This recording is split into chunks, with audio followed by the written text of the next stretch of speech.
നമസ്കാരം. മലയാളി വാർത്തയിലേക്ക് സ്വാഗതം. കുരുക്കിൽ നിന്നും കുരുക്കിലേക്ക് നീങ്ങുകയാണ് എം മുകേഷ് എം.എൽ.എ. ബലാത്സംഗ കേസിൽ കൂടുതൽ കുരുക്ക് ഉണ്ടായിരിക്കുകയാണ് ഇപ്പോൾ എം.എൽ.എക്ക്. ആലുവ സ്വദേശിനിയായ നടിയുടെ പരാതിയിൽ തൃശൂരിലും മുകേഷിനെതിരെ കേസെടുത്തിരിക്കുകയാണ്. നടിയുടെ പരാതി വടക്കാഞ്ചേരിയിലെ ഹോട്ടലിൽ മുകേഷ് അപമര്യാദയായി പെരുമാറിയെന്നാണ്. വാഴാലിക്കാവിലെ ഷൂട്ടിംഗ് ചിത്രീകരണത്തിനിടെയാണ് ഈ സംഭവം ഉണ്ടായിരിക്കുന്നത്. ഹോട്ടൽ മുറിയിൽ വെച്ച് കയറി പിടിക്കാൻ ശ്രമിച്ചു, മാത്രമല്ല ബെഡിലേക്ക് തള്ളിയിട്ടു മുകേഷ് എന്നാണ് പരാതി. വടക്കാഞ്ചേരി പോലീസാണ് ഈ ഒരു കേസെടുത്തിരിക്കുന്നത്. മുകേഷിനെതിരെ നേരത്തെ എടുത്ത കേസിൽ പരാതിക്കാരുടെ രഹസ്യമൊഴി അന്വേഷണ സംഘം രേഖപ്പെടുത്തിയിരുന്നു. എന്തായാലും ഇങ്ങനെ ഒരു പരാതി കൂടി വന്ന സാഹചര്യത്തിൽ നാളെ മുകേഷിന് മുൻകൂർ ജാമ്യത്തെ എതിർക്കാനുള്ള സാഹചര്യം ഒരുങ്ങിയിരിക്കുകയാണ്. മുകേഷിനെ വിശദമായി ചോദ്യം ചെയ്യണമെന്ന് അന്വേഷണ സംഘം കോടതിയെ അറിയിക്കും. രഹസ്യമൊഴിക്ക് പിന്നാലെ ഇന്നലെ മുകേഷിന്റെ കൊച്ചിയിലെ വില്ലയിലും അന്വേഷണ സംഘം പരിശോധന നടത്തിയിരുന്നു. മുകേഷിന്റെ മുൻകൂർ ജാമ്യാപേക്ഷയ്ക്കെതിരെ കേരള പോലീസ് രംഗത്ത് വന്നിട്ടുണ്ട്. മുകേഷിന് ജാമ്യം നൽകരുതെന്നാണ് പോലീസ് ആവശ്യപ്പെടുന്നത്. ഇത് സംബന്ധിച്ച് എറണാകുളം പ്രിൻസിപ്പൽ സെഷൻസ് കോടതിയിൽ നാളെ സത്യവാങ്മൂലം നൽകും. മുകേഷിനെ കസ്റ്റഡിയിൽ ചോദ്യം ചെയ്യണമെന്നും ജാമ്യം നൽകിയാൽ കേസ് അട്ടിമറിക്കാൻ സാധ്യത ുണ്ടെന്നും ചൂണ്ടിക്കാട്ടിയാണ് പോലീസിന്റെ ഇപ്പോഴത്തെ നീക്കം. ബലാത്സംഗ കുറ്റമാണ് പ്രതിക്കെതിരെ ഉയർന്നിരിക്കുന്നത്. വിശദമായ അന്വേഷണം വേണമെന്ന് SIT അറിയിക്കുകയും ചെയ്യും.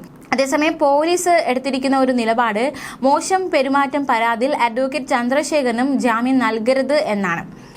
ആലുവ സ്വദേശിനിയായ നടിയുടെ പരാതിയിലാണ് മുകേഷും ചന്ദ്രശേഖരനും പ്രതികളായത്.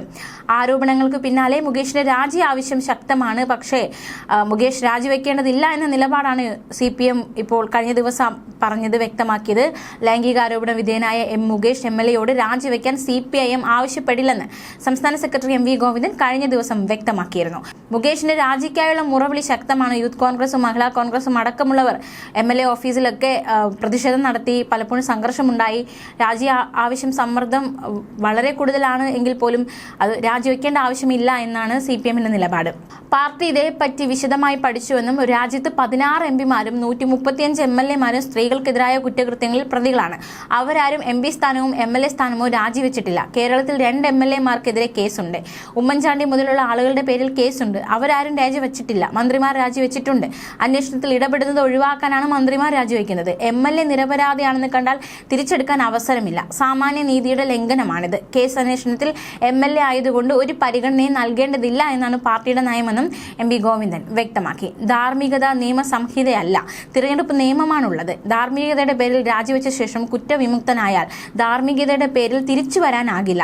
എന്നാൽ മുകേഷിനെ സിനിമാ നയ രൂപീകരണ സമിതിയിൽ നിന്ന് ഒഴിവാക്കും എന്നതടക്കമുള്ള വിശദീകരണമായിരുന്നു കഴിഞ്ഞ ദിവസം MV ഗോവിന്ദൻ നൽകിയത്.